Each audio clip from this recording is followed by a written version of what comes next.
Who doesn't love coming home to a new package on their doorstep? Today I got to come home to this awesome Comics for Fun and Profit shirt on mine, and you can too. If you go to comicsfunprofit.threadless.com, you can check out their cool merch and get a shirt just like me. That was comicsfunprofit.threadless.com. Join the club. It's where all the cool kids are. Thank you for listening to Comics for Fun and Profit. This guy will with your sneak peek at next week, episode number 839 for comics originally coming out July the 18th and July the 19th. Before Drew and I get into what's coming up in your local comic book shops this coming Tuesday and Wednesday, Drew, missed you for the last couple weeks. What's going on? Yeah, man, we had an episode with Mike. He popped in to cover. And he decided he was going to take a stand about the ratio variance as picks. Gotcha. He's on my side. So he says. So he doesn't like money. He said Kyle can still pick them, but if he picks them, he has to buy it. So that's Kyle. That's what he said. That should be Kyle's new rule. If Kyle wants to pick a 1 in 100, have at it, but you gotta buy it. To be fair, throw down $150, and it hasn't been the hundreds that I've been recommending. I've been recommending the 25s and things like that. To be fair. So, all right, we got Mike's worthless opinion. I'm just saying. I want to share all sides. We're fair and balanced here on the C4 FAP. I'm sure you want to share that side. Yeah. Yeah. It must be difficult for you. It was very hard for me to bring that up because I'm all about peace and love. Mm-hmm. Hey, Kyle. So yeah, that was 2 weeks ago. Last week I had friends come in from Canada. Don't get to see them very often. So I couldn't. It was Wolverine and Alpha Flight. Yes, they came in.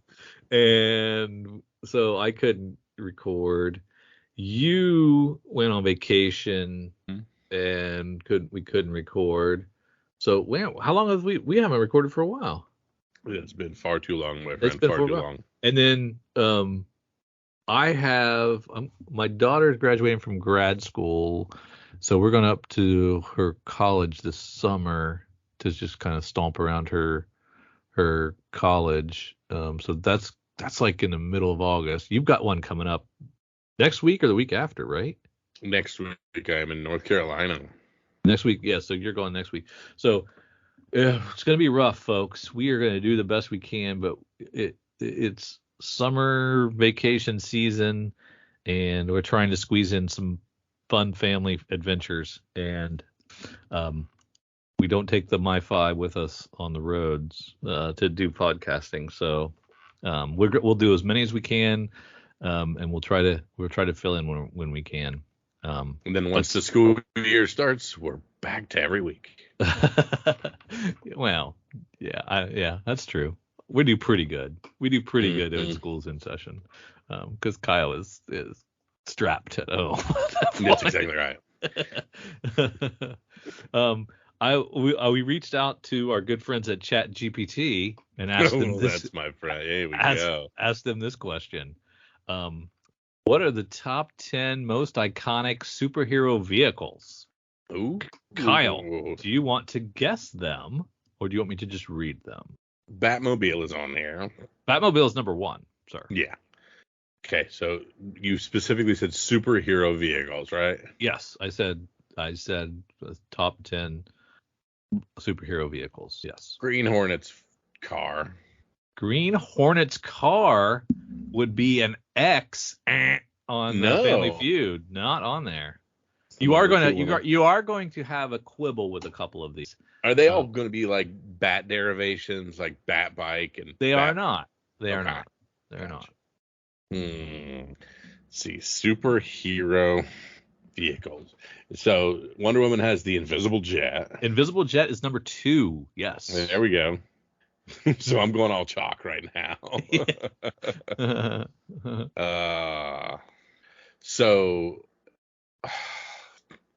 Okay.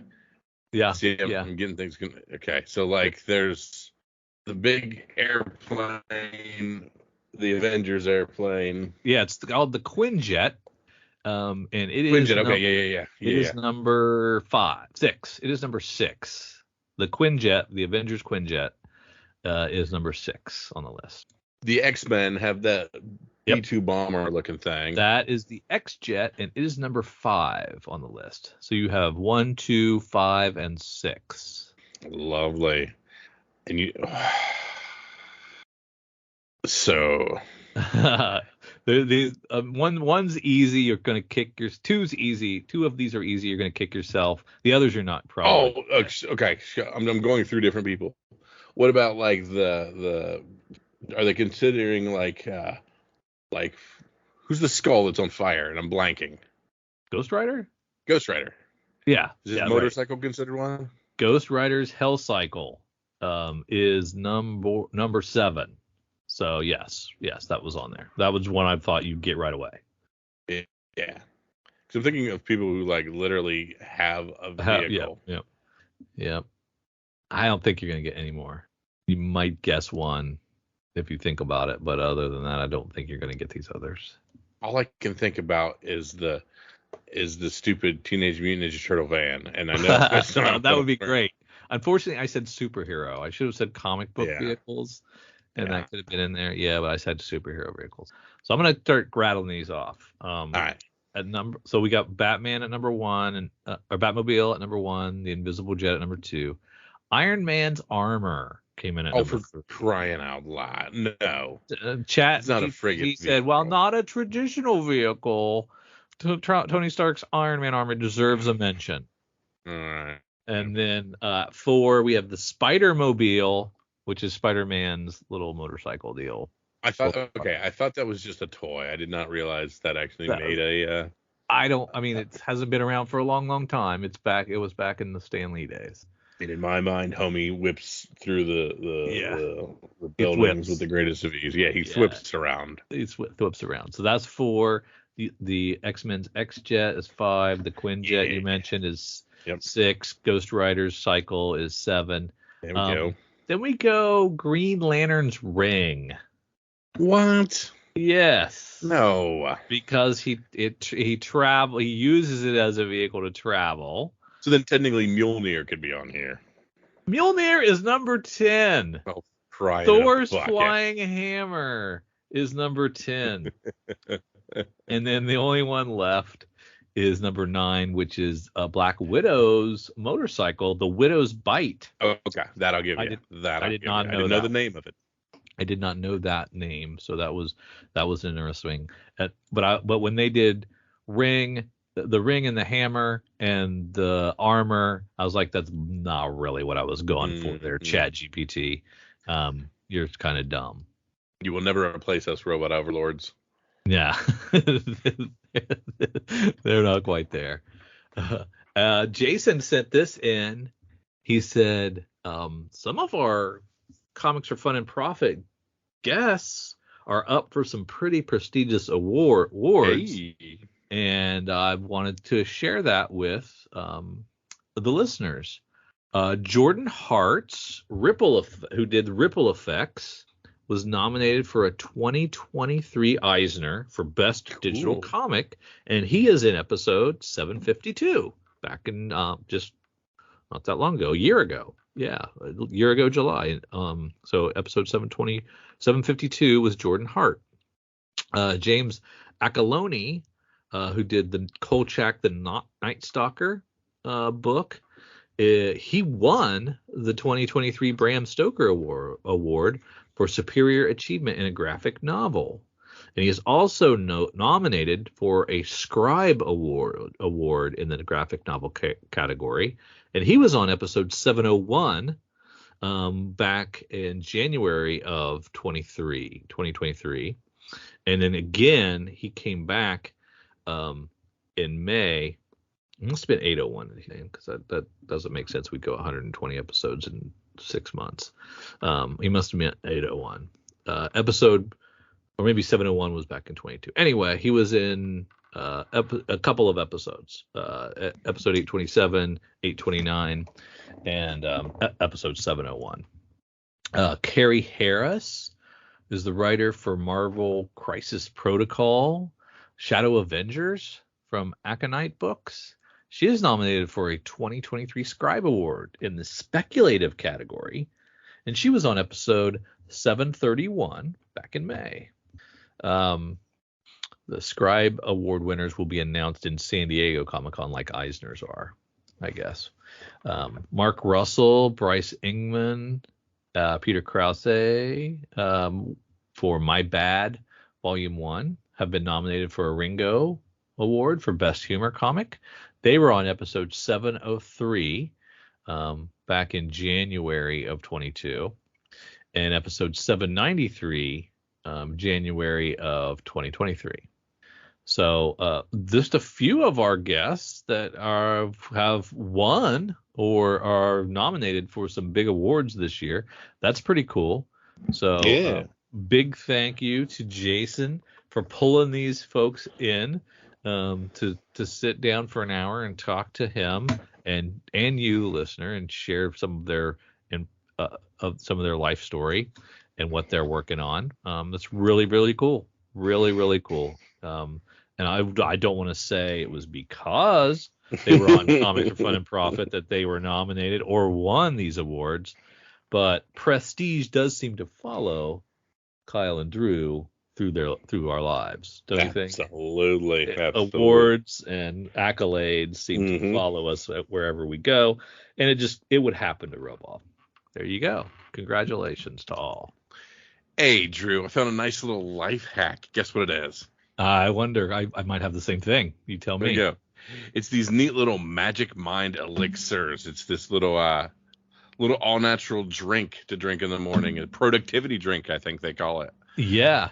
It's pretty cool stuff. It's got matcha in it, which I've never been able to afford matcha because it's a very high priced like green tea that's, I don't know, they pull it from the mountaintops or something. Yeah. But it's like a concentrated version of matcha, and it's like the best green tea flavor you'll ever taste. Absolutely. But I drink this with my coffee in the mornings, and work days. My mornings are uber productive. I don't know, I'm not bouncing off the walls or anything. I just have a little more energy, a little more clarity. It's not. It makes my mind magic, I guess. You know what I mean? See, for me, it solved a nice little problem. I have this unfortunate energy drink obsession. I drink one to get ready in the morning as I go, the 140 milligrams of caffeine or whatever. But then midway through my 8-hour day, I talk myself into having a second one. And that's a little too much. It becomes kind of an expensive day. That's a lot of caffeine, and I'm still getting the crash from it. So I'm working on weaning my way off of that second energy drink, just having a little bit of caffeine in the morning. And these Magic Minds help me kind of finesse that way through, keep the sustained energy through the day, and not have to do a whole nother big giant energy drink the second half of the day. It's cut my pots of coffee from 2 to 1, which is a healthy choice. Absolutely. I'm burning through these, so I'm going to be using our code to restock. And you go to magicmind.co/comicsfunprofit and use our code comicsfunprofit, you get 56% off the subscription for the next 10 days with this code.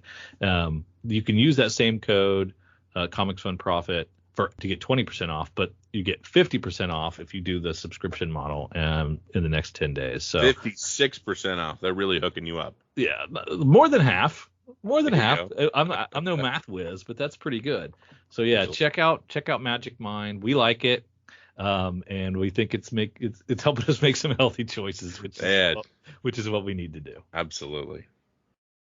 Kyle, we have an exciting addition to the previews catalogs. Yeah. This year, Image has moved its distribution over to Lunar, and with that, they're going to publish a catalog. Their own catalog like Marvel and DC does. And it is 100-pager. And I think that's pretty cool. I don't know what it's. I think it's just called Image Comics. Doesn't say Yeah, there's previews no on it weird anywhere. name or anything. There's Yeah, it's no... not an Image Connect. It's just Image Comics, and it's a catalog. And I am excited to dig into it. This is, of course, is this September items? Mm-hmm. July for September. July for September. Wow, that's crazy that we're that far ahead. And the very first thing we're talking about is Eden Wood, which is a Tony S. Daniel solo project. Mm-hmm. And is he doing story and art? Oh my! He is doing story, art, and the A cover for this. Wow. Yeah. Wow. It's a eons long series of multiverse wars between demons and witches, and the Earth is the final battleground. Could be interesting. All right, Drew. Here's the good. Mature, 18 plus, action adventure, dystopia, fantasy. Those are all good things. $4. 24 pages for $4. Yeah, that's about right. 24 right? pages. 24 pages? No, don't. Thought we usually got a little bit more than that for our money. Well, you got. I mean, it just depends.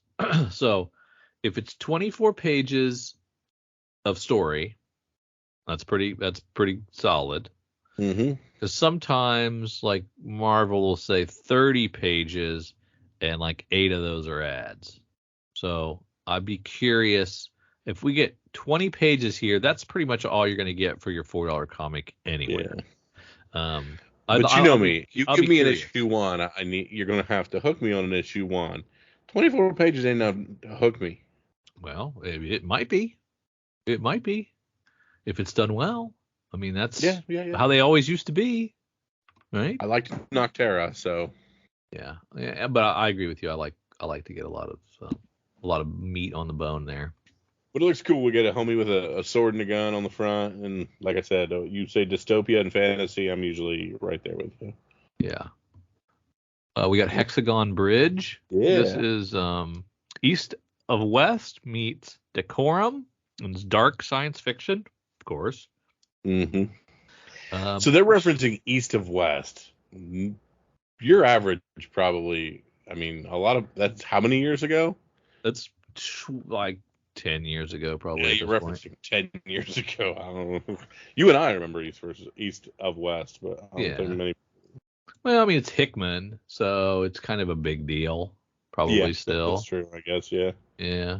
This is another story and art cover, all by the same guy, Richard Blake.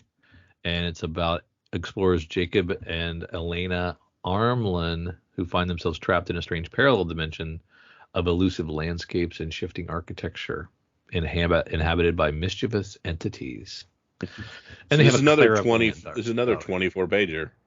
And of that 24 pagers, they're giving us 6 of them already in here. And remember, it's quite possible that when they say 24 pages, it's 24 pages of story. Yeah. But again, they're giving us 6 pages, so a quarter of the book is already done now. I've already read a quarter of the book. I'll be curious to see how they count. Yeah. Because I know, like, when you used to see like 28 pages over at Marvel, well, it really wasn't 28 pages of story, mm-hmm. you know. So it could be like if there's 5 or 6 pages of house ads in this, so it's really only like 18 pages, that'll be a bummer. Gotcha. But it looks good. Art looks really good. Art looks great, yeah. Characters look cool. Very unique. Some of these characters, I like them. 5-issue arc for Junior Baker, the Righteous Maker. And this is my boy Joe Casey. The Righteous Faker. Faker, sorry. Yeah. That is your boy Joe Casey. Series to the 2011 hit. Okay. I don't remember that. That was Butch Baker, the Righteous Maker. That's where I got Maker because gotcha. So you were in the right area. And of course, this is right up Drew's alley because it's a superhero book. And art by Ryan Quackenbush, which is a great name. Art is spastic. I like it. We're all over the place. It's a little dark. Mm-hmm. Murky. I can see. Yeah. It's really dark. Really dark. Mm-hmm. Color palette is black and purple.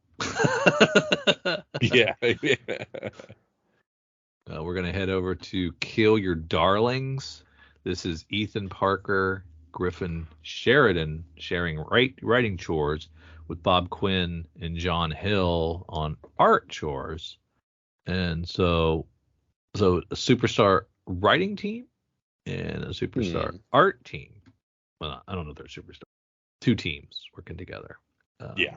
It's pretend and magic and horror fantasy collide in a bloodbath new launch. Nice art in here too. This art, a little cleaner, little stronger cartooning. Pretty darn good actually. Yeah, very good. A little some vibrant colors coming in depending on where she's at. If she's having a nightmare in her room. Very, very cool. Yeah, I like what I'm seeing here. Very interesting. Yeah, this has me hooked. Next, we have an OGN. We have Cosmic Detective, the trade paperback OGN by Jeff Lemire and Matt Kent. Wow, together. Both teaming out for the story, yeah. And then our art is David Rubin, or Rubine, because I don't know what it means when you put the little accent over an I at the end of the word. Rubine, yeah, it could be anything. Rubin? Yeah, Rubine, you're probably right. 208 pages, $17.99. That's a pretty good bang for your buck. Mm-hmm. And it's a detective story with a mystery, noir. I'm there. And Lemire and Cat. I mean, that's a good team. It's a good team. Have they ever written together before? I don't think so. It's pretty neat. Oh, speaking of which, for Creepshow Volume 2, the first issue of this anthology, we're up to 32 pages, Kyle, for $4. So yeah. A little more bang for your buck. But it's Garth Ennis and Phil Hester together. And Very Becky Cloonan and Phil Hester doing art. Got a Gilliam March cover. Oof. Man. I don't think I read the first volume of Creepshow, but I don't think I had these names attached. So it's an anthology. Not sure if that's something some people shy away from. I don't mind them, but this looks pretty cool. Now we're going back into the past for Jack Kirby's Star Warriors: The Adventures of Adam Star and the Solar Legion one shot. So this is a re-release of an old book, I imagine. Yeah, so this must not have been a DC owned piece or Marvel owned piece. So somehow Image has the rights to this one. That's cool. Yeah. Has this seen the light of day before? I wonder. And it is spot collared, so there is a bit of color in it. Okay. Yeah, not a lot, folks. It's a black and white comic, pretty much. And then my heart skips a beat, Drew. Uh-oh. I'm getting there. This makes me happier than I've been in a very long time, Drew. Oh, wow. Rock Up Church is back. Yes. Holy smokes. Rat Queen Sisters, Warriors, Queens, a one-shot. 80 pages, $8. My boy Curtis Weeby, my boy Rock Up Church, back again with my original cast of darling women. I cannot wait. This is a must. I love this creative team. I love this book. I love everything about it. Do you remember what's going on? We've moved on. We're all better people, and now I get to throw down a meager $8. A meager $8. 10-year anniversary prestige format one shot. Yes, please. I have no idea what happened lately. True. At all. I will be Drugs, so lost. Violence, rat queens. There we go. I'm in. Look at the cover. The cover is just like obviously reminiscent of I love it. The old school. And it is back. That is very cool. Yeah, 8 trade paperbacks of Rat Queens. Oh, look at this. These free art pages. Look at that. It's so good. Yeah. It's so good. This is what we missed out on, folks. Yes. This is Oh, I that's love it. great. That's great. And they're coming back to dot the I, cross the T, and put the Rat Queens to bed. That's really cool. Yeah, I am excited. No, we're this is the start of the second half. Oh no, I thought this was it. This was just to I don't know. celebrate the end. I'm wishful thinking. You think if this don't sell well, we don't just keep it rolling? Well, it says it's the epic conclusion. I know. I'm But excited. solicit schmolicit. I must have this. Yeah, there you go. Almighty gets collected as a trade by Edward LaRoche. Astro City gives us a Metro book. This is volume 4. Another one of these bad boys. 500 pages, $35. Not too bad, not too shabby. Black Cloak collected. Dark Ride collected. The Forged, that was fun. 3-issue series by Greg Rucka. A lot of fun there. I'm looking forward to where that goes. Hopefully they come back for another volume. Oh, Ghosted gets a compendium. Mm-hmm. Celebrating the 10th anniversary of Joshua Williamson's breakout hit horror series. I forgot that was Josh Williamson. Now he's over there doing all the Night Terror stuff. That's really cool. And I forgot Goran Suduke was the other guy who did some of the Last Man books. I wonder what many he did. Did he just like fill in for Pia Guerra or something? Yeah, every now and again he filled in. I liked his art. Yeah, I don't remember him. Heart Attack, I'd forgotten about this book. It got collected. It was a good one. Last Barbarians is worth it if they give you the covers. Those covers were all so good. 144 pages, $20. Local Man collected. I only read the first issue. I'm woefully behind on that one. Octopus Pie, don't know what that is, but it's limited to 1,000 of them. So it's going to get allocated. Maybe not at $75. Maybe it won't get allocated. Old Dog Redact 1 trade paperback by Boyd Declan Shelby. Yeah, that's true. Another good one. Sea Serpent's Heir, book 2. I don't believe I read this one at all. This is a teenage book. Okay. That would be why. Spawn, volume 5. Spawn Origins, volume 27.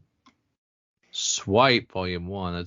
I thought that was Sajik, but that's Matt Hotkins. It looked reminiscent of it is from the shared universe. Sunstone. Yep. Yeah, it's in the Sajik universe. Who are the? Do I know the characters? Yeah, it felt like a Sunstone style. That's really cool. Trade for Torrent. That's an OGN. They're just gonna. That doesn't even come out yet as singles. Okay, interesting. Yeah, and they're giving us 128 for 17. They're giving us a break on the money on that one too. And we're finally getting back to our ongoing series, which is Antarctica. Haven't read Arcade Kings. Haven't read Big Game. Haven't read Tenement, Bone Orchard. Nope. So many that I have no interest at all. I wonder if some of these first issues aren't even out yet. It's got to be, because I don't remember any of these. Yeah. The Call. Nope. Haven't read it. Dead Lucky. Dumped it. No, that was one I never even picked up. Deep Cuts. There we go. Read the first issue. Very good first issue. Hey, Kyle Higgins. That Texas Blood is coming back with the Enfield Gang Massacre. I will read that for sure. Firepower. I read a ton of it. Then stopped. Fish Flies. That looks good. Oh, and there is Forge. Forge is coming back with issue 4 and a new story arc. Oh, so 3-issue arcs. Interesting. Well, they're long. I mean, I was gonna say this is 64 pages. Yeah, each one of them are 60. A lot of stuff there. Gunslinger. What does that even say? Haunt You to the End. I missed this one. I don't know that one. And of course, Hey Kids Comics. That finishes it up. Well, that's the last issue. Okay. It confused me. It said an ongoing series up there in red. It was ongoing and miniseries. Mm-hmm. Your boy Scotty Young with I Hate Fairyland. Yep. Immortal Sergeant finishes up with its 9th issue. More Joe Kelly. Yeah. In Hell We Fight, a John Layman book, and a different jock doing art. Two jocks. Two jocks. Yes. That's so weird. 3-letter jock. Kaptara. Volume That 2. was the one Chip Zdarsky I didn't like. Was Kaptara. He's brought it back with a new one. I like these solicits. The award-hopping series from Chip, Batman, Zdarsky, and Kagan, She-Hulk end credits, McLeod continues. Award hoping. I like the hope they're going to get an award. Is that what they mean? Yeah. That's great. Kaya stopped reading that one. Resolicit for the last book in the series. Oh, that's interesting. Yeah. Come on, people. Click, boom. That's an awesome cover for Monstrous. Just a cat paw. Only you. Only you think it. Only you. Any part of the cat is good. I can't believe Monstrous on issue 48. They're at compendium level at this point. Wow, that's great. Newburn, that's a great series. I love that series. Zdarsky and David Brothers writing that. No One's doing pretty well. Your boy Kyle Higgins. Yep. Pure Evil. Mirka Undolfo. Yeah, I'm probably going to skip that one. Her Evil, like a kitty cat. Oh, I'm sorry. You're right. It's all good. Yeah. Quest number 2 with Jonathan Luna and Crystal Wood. Yep. First one of those haven't come out yet. Yep, that'll be good. Radiant. And Rogue Sun and The Sacrificers. Rick Remender. I missed this last month. This is cool. Yeah, this looks really good. Yeah. And I say that because it says Rick Remender. That's why I wanted to say it. Yeah, I didn't even give a shit what this says. Yeah. Savage Dragon. Savage Dragon. Oh, people care. People care. Maybe not you. Maybe not me. There are people that do. At this point, I think Eric Larson just does it because it's masturbatory. He wants to get to 300. Mm-hmm.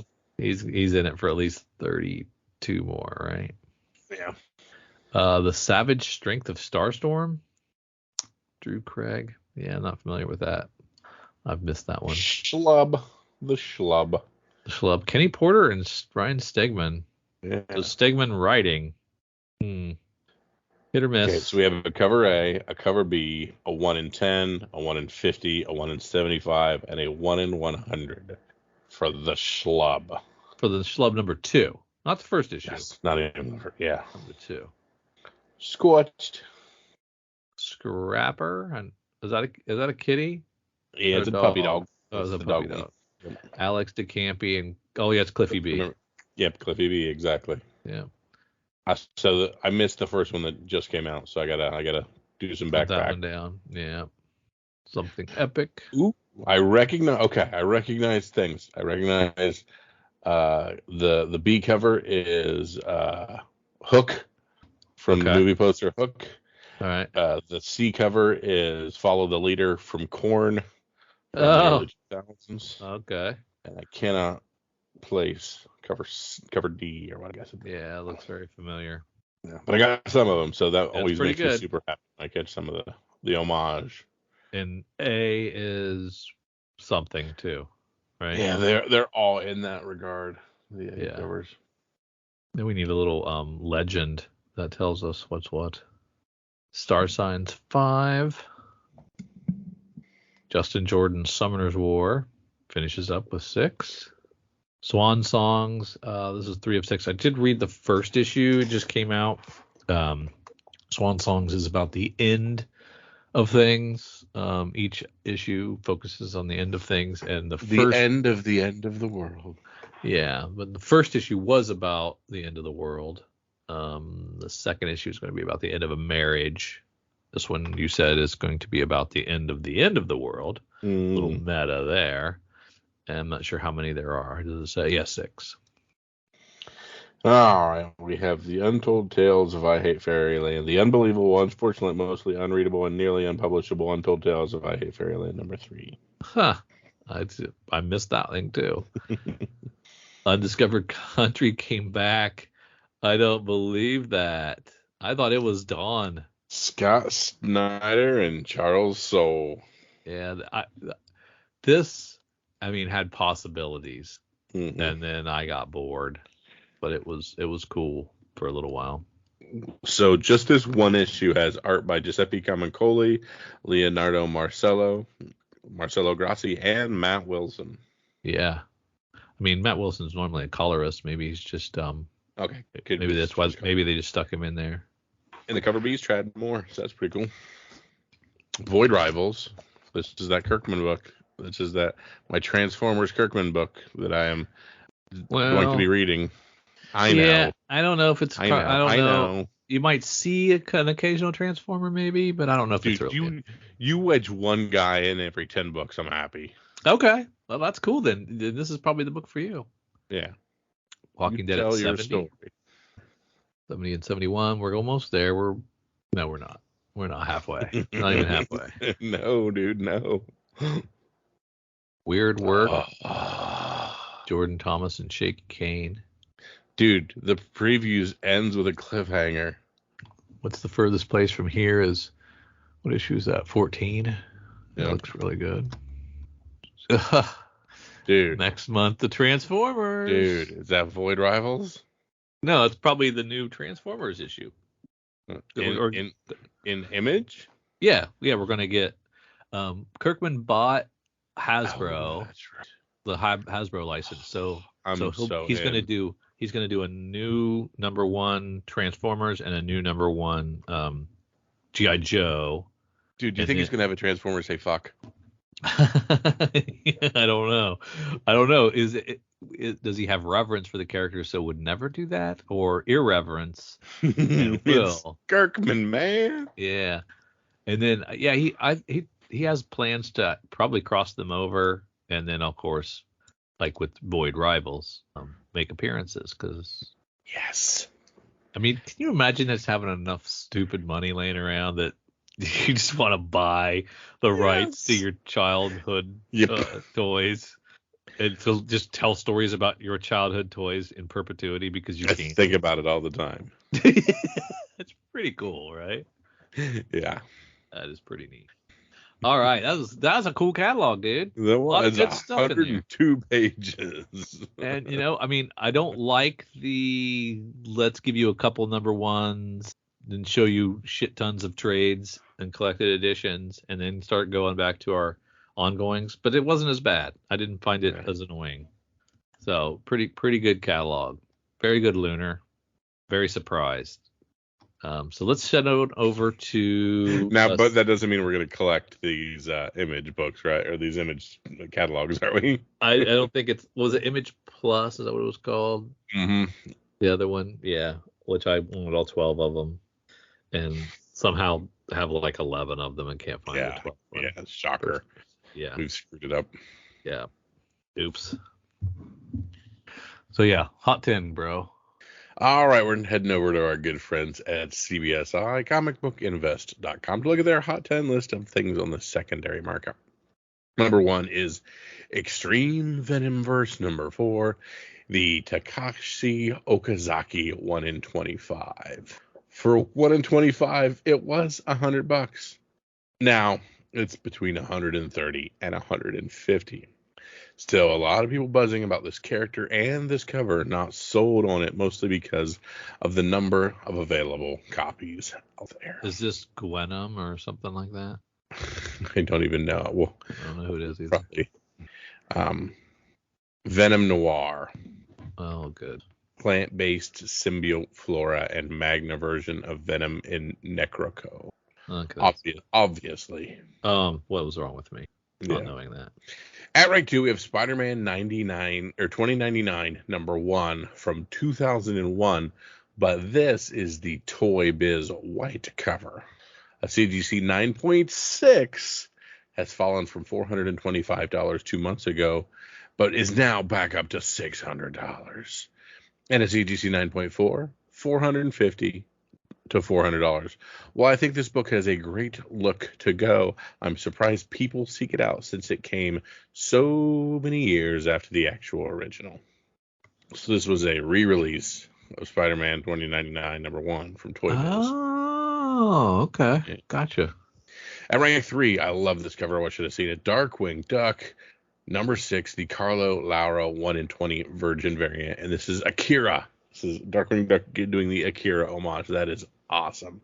$35 to $75. It's a big, wide margin of different prices. Yeah, it is.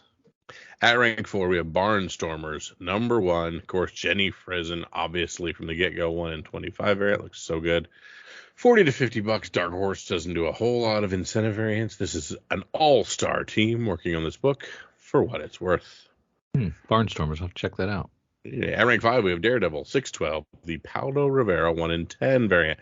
A 1 in 10 variant going for between $200 and $300 raw. Was just $130. This book has turned into a monster somehow. I get that it is somewhat hard to find, but this current price point seems friggin' nuts. This was one of my picks. World Tree number 1. Oh, yeah. The third print. I believe Yep. I said keep buying prints. $10 to $15. This title has had numerous covers on this list. I guess that's a good thing. Heck yeah, it's a good thing.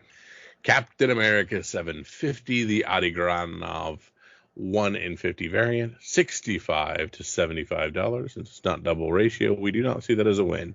It's been a while since I've mentioned Granov. This will not be rare, but releasing it around Independence Day was a darn smart move. At rank 8, Ghost Rider number 90 from 1997 was just a $25 book, then a $35 book, then a $50 book. Now it's a $100 book. Not the final issue, but still sought after. Check your back issue bins, but you won't likely find this one. Low print run. Andrew P. Boyd on that. I don't know why it's so sought after, though. It's interesting. Yeah. At rank 9, we have Venom 2099 number 1. Was just a $5 to $10 book. Now $15 to almost $20. First appearance here. But as we've said before, there are too many spider-related characters to really care. Luckily, this one has a great cover and it's still relatively cheap at this point. So go nuts. Yeah, And I'm there, right there with him. Too many spider characters. And more in Drew's camp, we have My Little Pony number 14. The Justasusta 1 in 10 variant. $20 to $40. I know there is a first appearance here. I know that first appearances, and it's on the cover. I also know My Little Pony followers like to spend on certain things. This one appears to be one of those things. Yeah, a little bit, it's 1 in 10, $20. You're doing okay. There you go. 20 to 40. 20 to 40, sorry. Honorable mention from Unexpected number 127 from 1971, a CGC 9.8 going for $2,100. High grade Bronze Age is so darn hard to find. If you can find it reasonably priced, this is definitely a subset of comics that is very high ceiling to it. And Phantom Is Lady 71 Bronze Age? Really? Yeah. I was thinking Bronze Age was like 80. I'll have to Google that. Let's crap. look it up real quick. Are you Googling it? Comics Bronze Age. The Comics Bronze Age is from 1970 to 1985. It follows the Silver Age of comics. Yeah, I don't like that. So that 15-year run is not. Who do I write to have that changed? I think you can see if you can get old Stanley. I mean, would you like to guess what the Silver Age is? Obviously before 1970. So everything? So what? 60 to 70? 56 to early to 70. Yeah, 66 to 70. And the Bronze Age is, of course, 70 to 86. And so then Golden is everything before that then. So 55 and before. Mm-hmm. Golden Age of comics from 1938 to 1956. Yeah. So we've had this conversation before. I mean, you can't go from 85 to 2023 and be the modern age, right? You can't. That's too frickin' much time. Well, I mean, I think we've kind of taken 85 through 2000 and said, oh yeah, those 90s books. So those are we could just call that the overproduction years. But I mean, And then but that post also has 2000 is modern. but 85 to 2000 also has The Watchmen and Dark Knight Returns, and so it's not just 90s image overprinting. Correct. But And the Valiant. dominant product dominates the name of the era. Hmm. The 80s wasn't all about grunge, but that's all I remember. The The 90s 90s, was not a, sorry, the 90s wasn't all about grunge, but that's all I remember. That's true. Okay. And then 2020 to 2000. So you're saying from 2000 to 2023 to now, we can call that the modern age. If we take 85 to 2000 or 85 to 99 and call it something else, then it breaks it into manageable chunks. Yeah. I think I'm with you. I don't know what that manageable that 85 to. I don't know why the Bronze Age stops at 85. It should go through 88. Okay. A few more years. Or to 90. Can we just call it Spawn and X-Men? 85 through 99? No, we can't. Just check. No. Thank you for playing. Hi. All right, it's FOC time. Let's all over Lunar and see what's going on. If you've got a good name for post-Bronze era and years, write your response to Comics for Fun and Profit. Throw it on the Twitters. Throw it on the Instagrams. Throw it on. Did you get Reels? Did you get us a Reels name? No TikToks, no Reels, no Threads. Find Drew's OnlyFans and pose the question there. Yeah. You can get behind paywall. See my goodies. That's right. Time for a break from our show to pay the bills. Check out beacons.ai/comicsfunprofit for all the C4 FAP links you could ever need, all in one place. You can provide feedback, listen, support, share, enjoy these. We have our Patreon there. You can buy us a beer or a coffee. You can check out our Instagrams, our Twitters, our Facebooks. Check out our YouTube page. You can email us. You can listen to our podcasts on Patreon, if you're a subscriber, on Apple Podcasts, Spotify, on Podbean. We have Google Podcasts on there. We have an Amazon wish list. You want to buy Kyle and I something? Fine. You can do that here. We appreciate it. We have Kyle's RPG podcast listed on there, so you can check out his Dork Day Afternoon offerings. We have Cowabunga links, so you can check out the Cowabunga Deep Discount FOC and pre-order list. Get on that. That's RLCS, so you can check that out as well. And we want to just give you opportunities to say hi, to check out what we're doing, support us if you would like, or just listen. Check out beacons.ai/comicsfunprofit for all the C4 FAP links you could ever need. Thanks. Back to the show. Oh, let's check out the FOC. Of course, that is the final order cutoff. It is our last ability to find books that we missed during previews or maybe just didn't order enough of during previews and add them to our order, not have to pay the overpriced secondary market or run into your FOC at the last second and find out they didn't order anything for you. I get a wonderful Excel sheet from my good friends at Cowabunga Comics, so I can just order additional books at the click of a button. But Drew and I are going to run through and see if there's anything we missed or need a few more copies of. And we're going to start with Lunar Distributions and our DC books. Yeah, I'm looking at some of the Generation Joker covers. Just kind of caught my eye. The Batman Inc. are pretty good, too. Mm-hmm. That Detective Chimp casebook, I mean, I've been drooling over that. I really want that. I don't think I've read any of these stories. They're from long ago. Yeah. And I want to read all of them. I can't wait for this. It's not out until October 10th, though. Frick. Yeah. Man, Matina did a great job on that Night Terrors #3 book. It's gonna be. I might pick Detective Chimp just because it's such a unique thing, and I'm not gonna see it again for a while. I don't know that it'll stay in print that long. Yeah. So your book is a $30 hardcover. Yeah. Right. All bets are off right now. If you know you're doing 1 in 50s willy nilly. I can do what I want. You can take your willy-nillys and you know what you can do with them. So have you started reading some of these night terrors? Yes, I made a commitment to go all in the first week. So I have read all 7 of them, and some are better than others. I liked the actual Night Terrors book. Mm-hmm.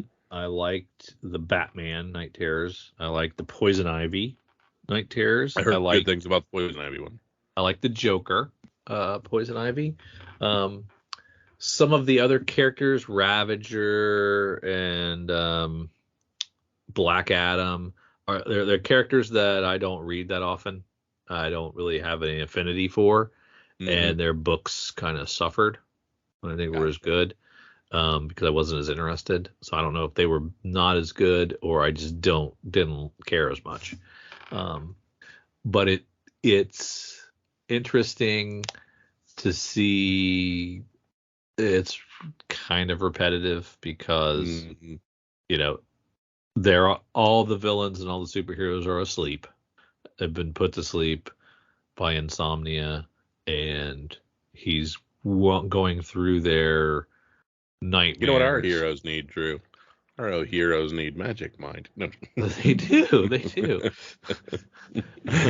Code Comics Fun and Profit. Drink some more magic mind. And their insomnia is looking for the Nightmare Stone in their nightmare realm, and they're having to face their fears. So I've read it 6 or 7 times now. I don't know. I don't know if I want to be all in with all the characters doing that. I'm probably going to stop reading everybody and only read the characters I like. Okay, that's fair. I'm getting mad at you. Yeah, and I'll read the rest of the event itself, because not much happened. It's just all the first issue. I mean, some of them were, like I said, some of them did a more interesting job with what they were doing. I thought Poison Ivy was really strong. Let's say I only care about Nightwing. Yeah. Is it worth just reading Nightwing, or am I going to? It'll just be a story about Nightwing having a nightmare and having to face his fear and realize he's in this nightmare. I'm assuming.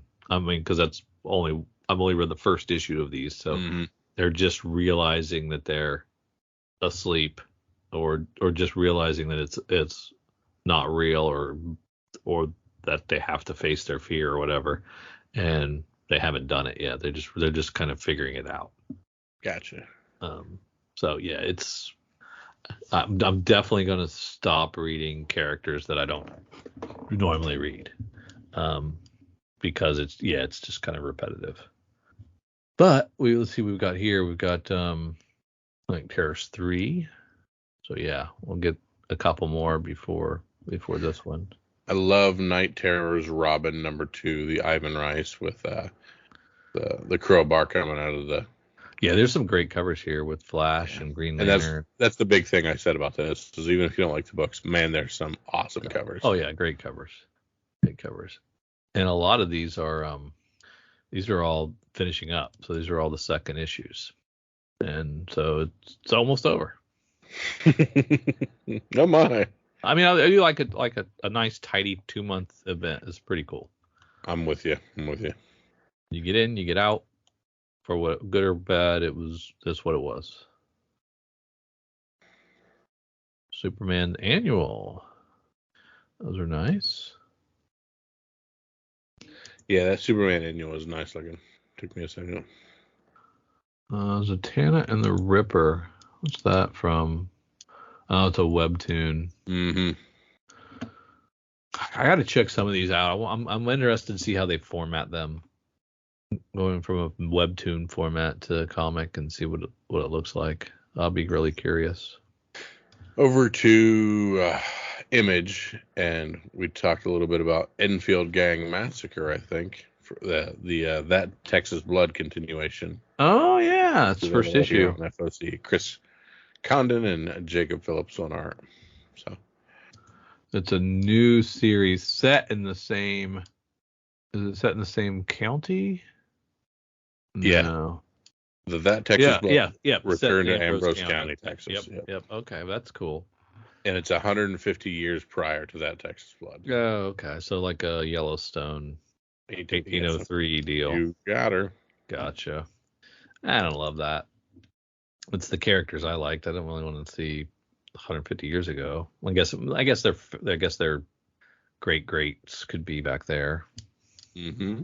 Yeah. All right. I'll keep an open mind. There's the second Swan Songs. Mentioned this is about the end of a marriage. Some days I could have wrote that one. Mm-hmm. You know what I mean? I hear what you're saying. And then here we have The Many Deaths of Layla Starr, pen and ink #1. Oh, okay. $7 book. Was that an Image book? No, I jumped to Boom. Oh, you're Boom. Okay. Yeah. Boom Studios is proud to present the next installment of Pen and Ink, a deluxe art-focused format featuring stunning black and white interior artwork with artists' commentary. So it's them essentially doing director's cuts. Yeah, and that was a good book. Damn Them All is back. It was a 6-issue miniseries that is basically a female Constantine book, and got heat. That's right. Yeah. Picked up some heat. People dug it, and now it's ongoing. So this is the next arc starting. It took a while. Spurrier, Charlie Adler. Yep. Really and cool. There is a FOC reveal cover by Yannick Paquette. Okay. Very nice. We also have a second printing for Sirens of the City and Rare Flavors Tasting Menu Ash Can. That's interesting. So it says V Rom. I'm guessing that's Rom V. Yeah. $3 for an ash can. Get in on the ground floor. It's probably a good choice to buy. It's strictly limited. Never be printed again. Yeah, if it's anything at all, this will be a nice rare thing to own. Mm-hmm. Captain Marvel Dark Tempest #1, second print, Derek Chu, and that is a dump truck on Carol Danvers on the front of that. That is a thick superhero, and that's why I went to a second print. I see what you're saying. That's Ms. Marvel, isn't it? Supposed to be Ms. Marvel? Yeah, Ms. Marvel, yeah. Is that? Or maybe not. I don't know. She's not dead, I guess, again, so she's coming back. Daredevil 14, The End, but of what? A life, a love, a marriage. Ha ha ha. I love the window shades. I can't get over them. I'm looking at the window shades right now. Ed Brisson's writing the new Alpha Flight. That's pretty cool. With Scott Godlewski. Mm-hmm. Alpha Flight's back. I used to read this book back in the 80s, man. Back in the Bronze Age. Dark X-Men's gets a #1. Oh, come on, Bjorn Barons. You're too good at what you do. Ghost Rider 17, Bjorn Barons variant. I was looking at that one too. I was like, oh, that's really nice. I wonder who's doing that. And of course, it's Bjorn Barons. He's just better than all of us. Giant Size X-Men facsimile for the second or fifth time. An $8 one. Mm-hmm. It's giant sized. Yeah. Wasn't there I thought there was another. I guess not. Iron Man gets an annual. Dude, Star Wars Dark Droids goes to a second print. Very cool. Yeah. I don't see it. Where is it? What are we talking about? Oh, there it is. Postage stamp. I couldn't see it. Moon Knight. What if Dark Moon Knight #1? What does that mean? It means we get 3 different covers. What are they doing with my boy? What if he did not survive his battle with the Bushmen? A different god will empower their own surprising new champion. A new force to light the way, Luminary. But will her quest for revenge against Moon Knight's killer result in her downfall? Okay, so this is the first appearance of Luminary, the female Moon Knight. Now I'm intrigued. I know this isn't canon because it's a what if book, but maybe it makes the jump. Down here in Dynamite, I never find anything in Dynamite, but by golly, I found something in Dynamite, and it is Dying Light graphic novel. Fred Van Lente, Adam Markowitz, with a lengthy original graphic novel tale serving as a prequel to Dying Light 2 and bonus behind-the-scenes content from the smash hit video game. I friggin' love Dying Light and Dying Light 2. They are some of my favorite games. I have lost many an hours into them, and they are really cool. It's the parkour zombie game. Oh, yes, that's right. Yeah. That's right. So I'm getting that. Sounds good. Yep. And the back half. Which includes more of everything. Yes. But I see Image hasn't been dropped yet, so that's good. Yeah. Gonna keep Image and Marvel still up at the top, even though they're not exclusive distributed anymore. Good decision. Dwellings is Oni Press. $10. $10. Well, we might as well even read it then. Kyle says. Correct. Moving on. You're gonna spend $10 on maybe a horror from people you don't know? No, probably not. Yeah, I like the 20-page first issue. Wet my beak. I'm in for a few bucks. How many books do you read a week, sir? 15 to 20. Okay, 20 page ain't nothing, and you ain't gonna remember 20 pages. I can't read 15 to 20 80-page giants. That's true. That's so So true. I need 20 pagers, or I can't read that much. I guess if you go by page count, it all comes out in the end. Mm-hmm. But I like a variety. Man, this back half is sad and lonely. The Madness from artists, writers, and artisans. J. Michael Straczynski. Okay. Teams with superstar artist Akko for a tale of bloody vengeance.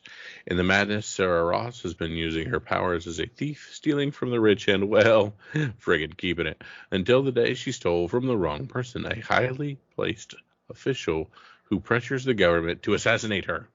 The plot, aided by so-called good superheroes sponsored by the government, misses her but wipes out her family. Driven mad by grief and laser focused on revenge for the murder of her family, Sarah and a hidden side of her personality, an imaginary friend who may be more real than she believes, goes after these superpowered operatives, determined to take her revenge at any cost. I like it.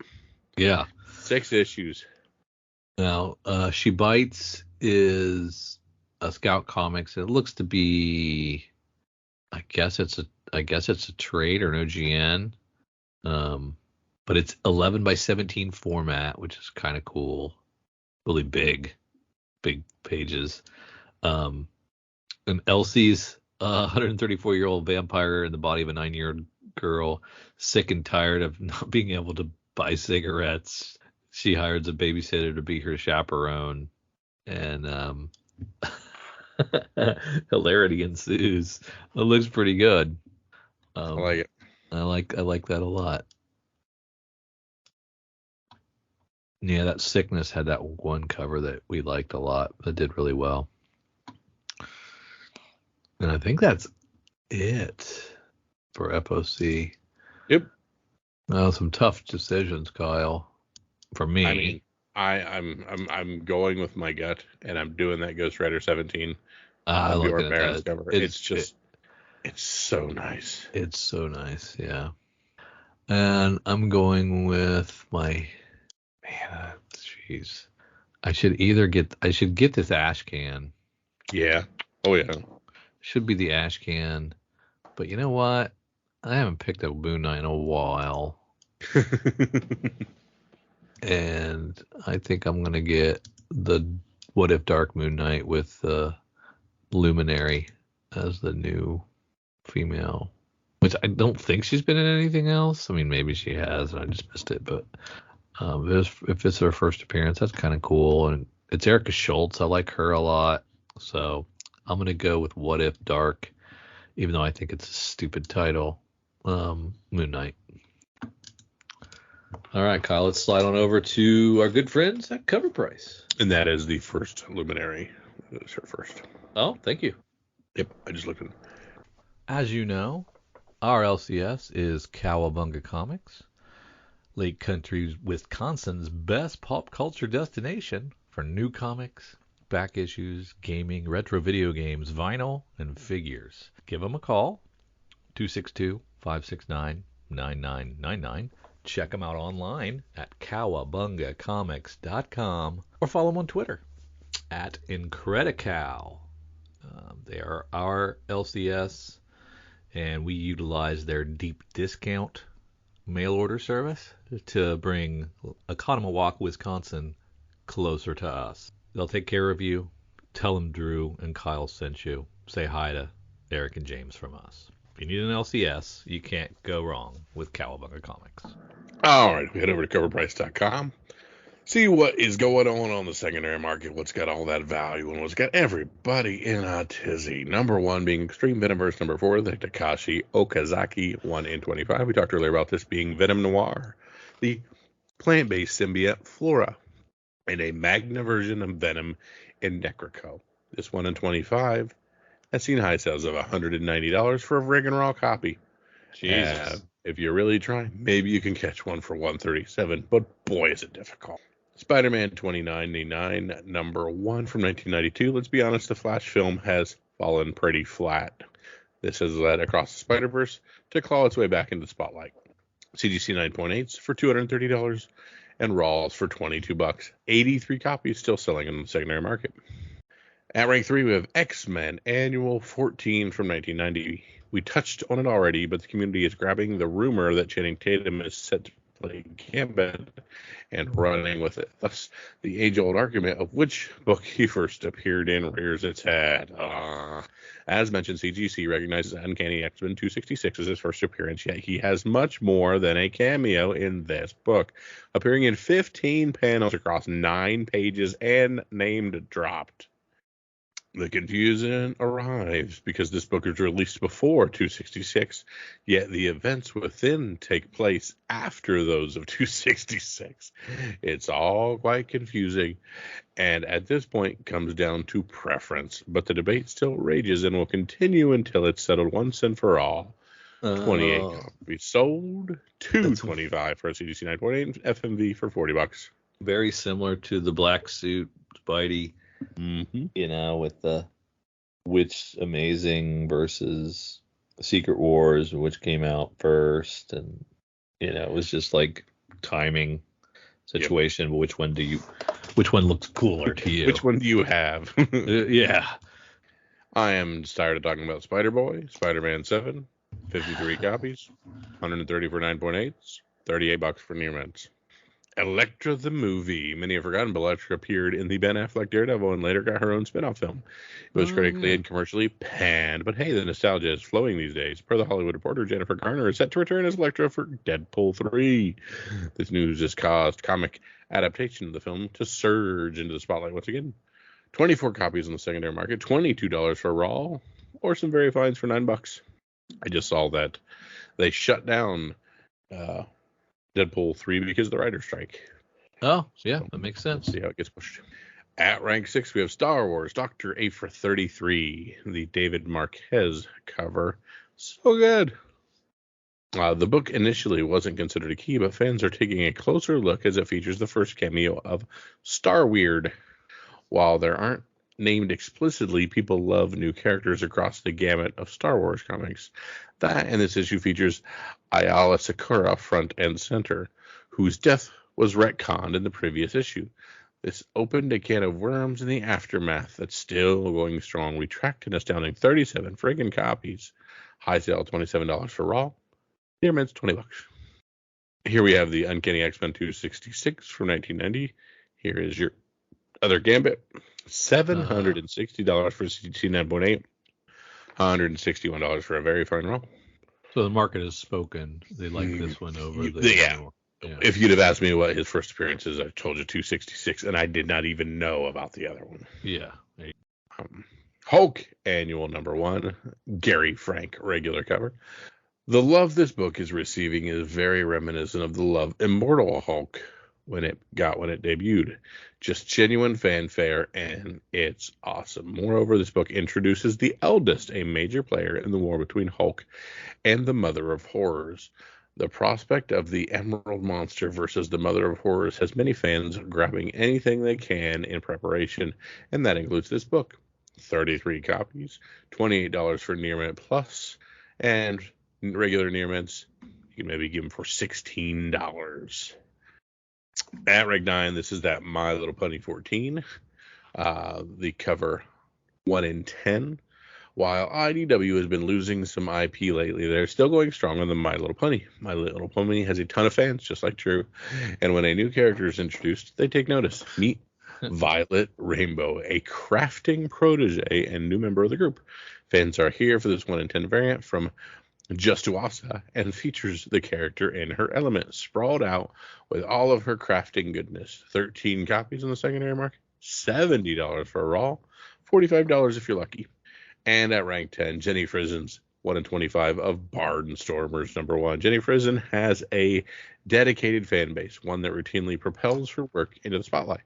That would be you and me, Drew. This book is no different and debuted to marginal acclaim, yet no other cover for Barnstormers has seen quite the same attention. This 1 in 25 variant from Frizen is the leader of the pack by a very wide margin, and once again her influence has made itself known throughout the community. 22 copies, $55 for a raw is the high. Current raws about $52. Okay. Rank 11, we have Venom 2099, #1. We talked about this. 24 copies moved. High sale of 115 for CGC 98. Fair market values near mints around $15. They are not showing the cover for Venom 2099. They're showing the cover for the Venom Dark Genesis book. Okay. Or the new Venom 2099. Oh, no, yeah, they are. Never mind. That's Okay. right. I see the 2099 now. I lost it for a second. I was like, wait. You okay? You were correct. Can I go? Can I finish? Yeah, where's the 2099 on it? Rank 12, we have The Sickness, which has been the top indie book of the month. 20 copies of it sold, continue to sell. High sale of $35 for a raw. Marvel Fanfare #40 from 1988. This book is the first appearance of Josie and Eric. Who's that? They are one-off side characters, and that's not what's driving the sales. This issue features a second story where Storm meets up with Mystique and is warned of a new weapon that can strip mutants of their powers. This is later revealed to be a neutralizer gun created by Forge. Calls it the worst weapon ever created. It stripped Storm of her powers in the 80s and played a role in multiple X-Men storylines, including Powers of X and House of X. Powers of 10. Something is making this thing spike. So somebody's got a leak of a script with this in it, and that's been making the round. That's why this is spiking. Insider trading, my friends. 33 copies sold. $15 for a near mint raw.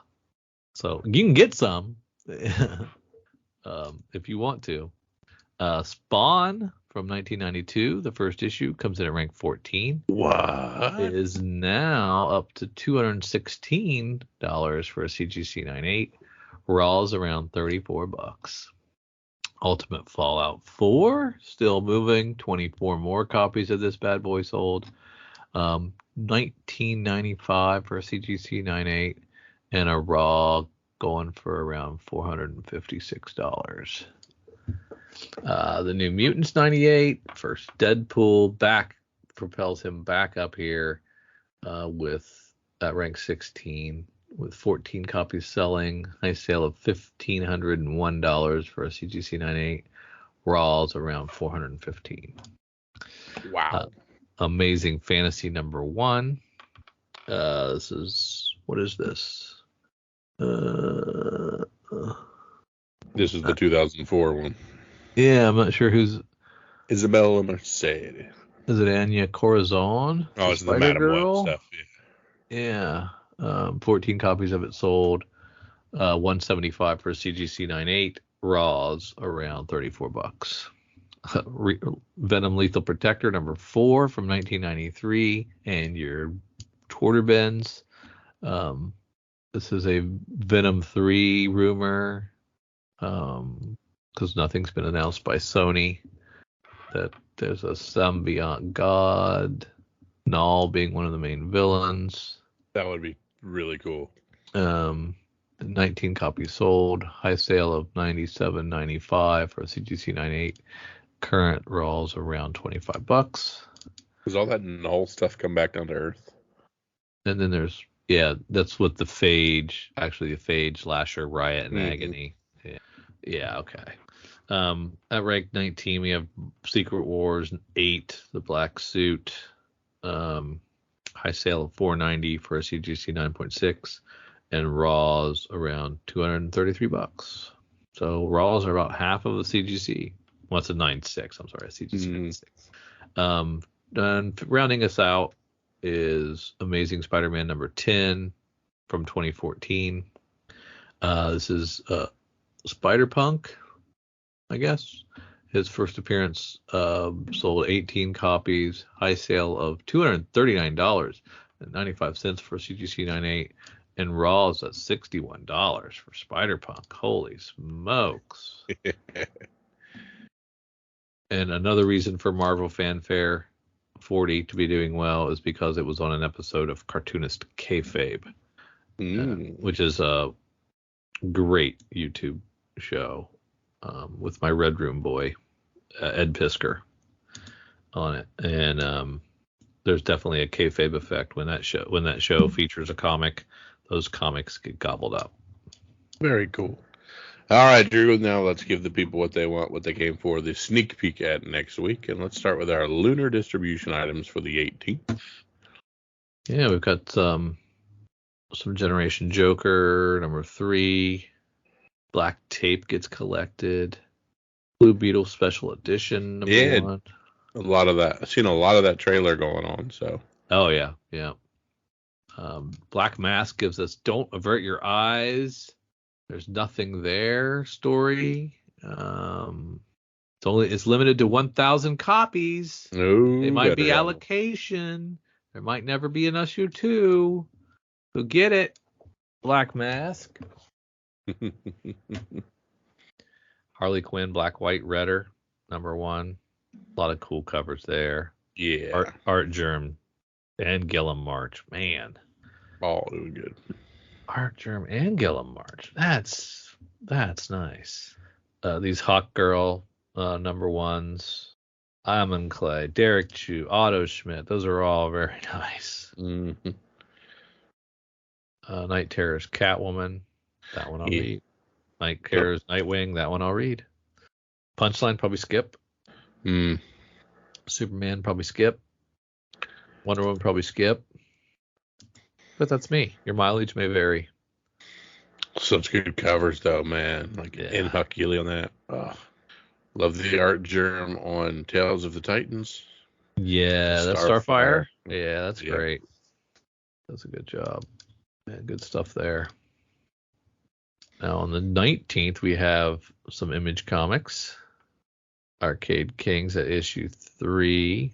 Big Game. Mark Millar and Pepe Larraz premieres. Pulls together Kick-Ass, Kingman, Nemesis, the Magic Order, and all the Millar word franchises. If it's good enough, that could probably not be a Netflix series. I'm guessing that's more of a Netflix movie, right? Mm-hmm. As long as they bring Hawk in. Somehow. Get him in there somehow. Wedge him in. Lovesick got collected. Here's my Scrapper number 1. Of course, that's a good puppy coverage. Yeah. Cliff Brzezinski, Alex DeCampi. Of course, Cliffy B I know from Gears of War. So if you like dogs and Blade Runner style action, this might be the one. Yep. Void Rivals 2 should be great. Everybody should be clamoring for this. It should sell really well. And then the Wanted #1 special edition, the 20th anniversary Mark Millar J.G. Jones edition. Yeah, it's kind of cool. I like that. I kind of want to see that. Boom Studios. Power Ranger gets a new issue. Jenny Frison does another Something is Killing the Children cover with the mask. It looks so similar to all the others. I don't know what she's doing. You know what else is similar? I Want It, just like I wanted all of these. I don't know, man. They're so in the same vein. I'm with you. Down to Marvel. Alien, pretty good. I started this volume. It's pretty darn good. Didn't want to read it. Wanted to pick between Predator and Alien. I was like, I made my choice. I'm going to go with Predator. And then it started up another volume, and I was like, oh, I'll try it. And it's pretty good. Oh, First Drew, Blade. you're in trouble. Look at all that Blade. Why am I in trouble? You have 5 covers for Moon Knight, City of the Dead. Oh, Lord. Is David Pepose? I'm not sure which one I want. Probably that Scotty Young. Mm-hmm. That's pretty good. The Dr. Afra 34, the classic trade dress is pretty good. I was just looking at that. It's a good looking old book. Yeah, it looks good. Dynamite. No, nothing in Dynamite again. As we look for the back half. Street Fighter swimsuit special, #1. Those seem to actually sell very well. Yeah. Oh, heck. Back half just doesn't do it. Not doing it. Not really anything for us. Mm-mm. All right, Drew. This is the point of the podcast where I ask for your pick of the week. What's the one book that you've got to run your Happy Buddy to your FOC and make sure you get for this week? There's good choices. Let's hit DC one more time to make sure I didn't miss anything. I'm torn. I think part of me wants to do a twofer on Moon Knight just to be clever. And then part of me wants to take Scrapper, but I thought you might take Scrapper. Yeah, if you don't, I will take Scrapper #1. Okay, then I'm going to take Moon Knight so I can be clever. Very nice. City of the Dead, and I'm going to take the Scotty Young variant for Moon Knight, City of the Dead #1. I'm going Scrapper #1, cover A. I believe in my boy Cliffy B. Yeah, I hope it's cool, man. Shall see what he does. I've done well on anthropomorphics and animals and things like that, so yeah, we shall see if that continues on. All right, people, it's been wonderful chit-chatting with you, getting back to it. Really enjoy running through these books with Drew here, and we thank you. Head on over to patreon.com, search Comics for Fun and Profit. Be part of the podcast.